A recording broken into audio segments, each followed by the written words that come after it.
What's one of the biggest misconceptions you get when you start working with a software and a tech company? So when they come to you and they say, "Come on, Terry, let's get cracking, let's get going." Right, what's next? What's the one thing that you always have to kind of rein them in on a little bit and kind of realign their expectations? What you've got to do is you've got to establish your credibility, and that takes time. Yeah. You've got to start delivering valuable content. You've got to wait for it to percolate through. Because it's exactly the same as the way we buy. We don't buy from the first person we find, and what we do is we wait.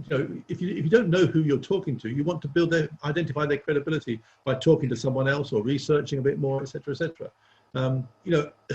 Just to give people a little bit of comfort, over 2/3 of businesses struggle with lead generation. And here's the worrying fact: if you think you want instant gratification, people will be anything between 2/3 and 90% through their buying process before they want to engage with a supplier organization.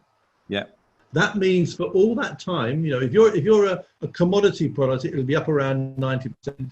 If you're a B2B solution, it might be around 60, 65% or whatever. But all that first chunk is the engagement with your website and your marketing. And they don't want to speak to you because what they're doing is the research. They're establishing whether you're credible, etc., etc. Now, a lot of people then will say, "That sounds very difficult, Terry.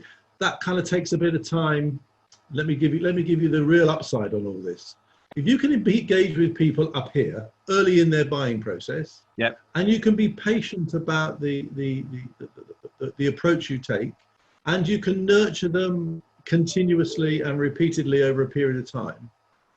As a result, if you become their go-to place and you're the thought leader, you are 3 times more likely to win them as a customer than if you just grab them off Google when they're searching and start to engage, because they will have done all that journey with somebody else.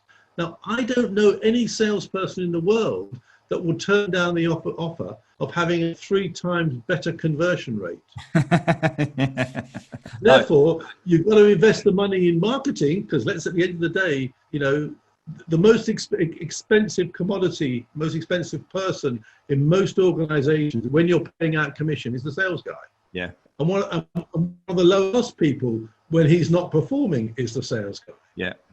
So rather than expect the guy to perform without giving him leads, and therefore him, her, them, and have them sort of shooting back and trying to trawl the marketplace and create their own leads, is bluntly, you need fewer salespeople, you need more marketing resource, and you need a process to deliver a continuous stream of resources into the sales team. But you need to make sure that it takes the time, because if it takes a person 3 to 6 months to go through the journey of becoming a buyer, don't expect them to see your advert and beat their way straight to your door.